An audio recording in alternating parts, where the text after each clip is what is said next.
Good morning. So in this lecture, we have to cover the structure of sperm cell.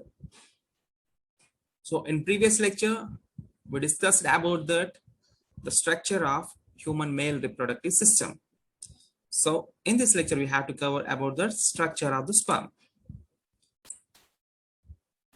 So this is the sperm cell. It formed by the process called spermatogenesis from the seminiferous tubules in male reproductive system of human beings. So if you observe the sperm cell anatomy, so here the sperm mainly having the three major parts. The first one, head, middle piece and tail.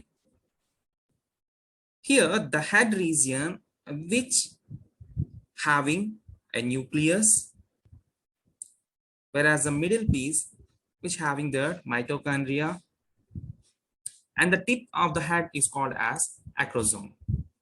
So let us discuss about the details of the sperm cell anatomy.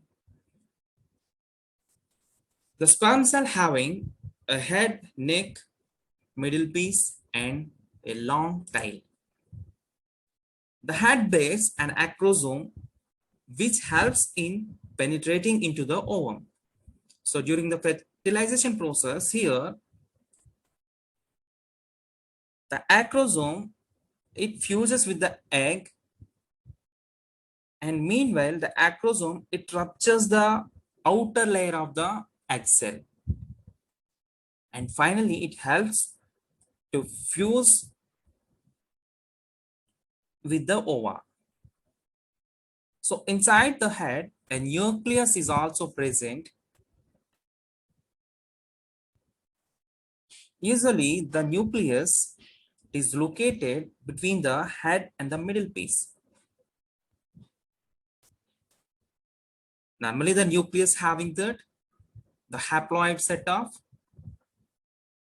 chromosomes. In other words, these chromosomes we call it as paternal chromosomes. Both the head and middle piece are attached by a neck.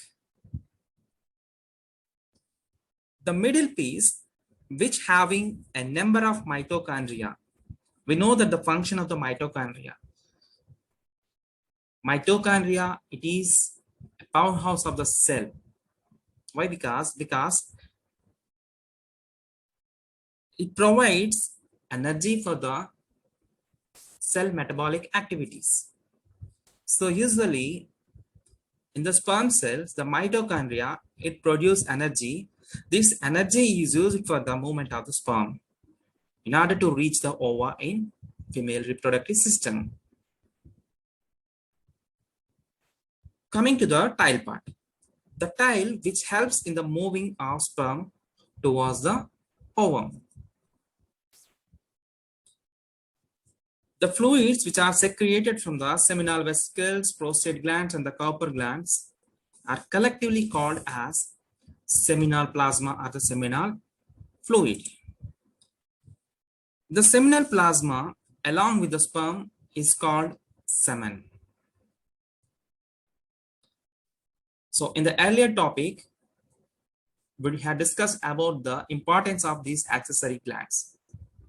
These accessory gland secretions, we call it as a seminal plasma. This seminal plasma, it provides the nutrients for the sperm cells, and it also gives the motility for the sperm cells, and also maintains the acidic nature in the urethra, and which helps in order to provide the lubrication. Now the seminal plasma along with the along with the sperm is called semen. Azoculation means this semen, it will release from the urethra through a azoculatory duct. This process is called azoculation. The sending out of semen from the male's body is called azoculation. Usually the man produces sperms the age of 13 to 14 years, and in one ejaculation, the semen contains a millions of sperm cells. So one of the sperm cell, it fuses with the egg and fertilizes and forms a zygote in female reproductive system.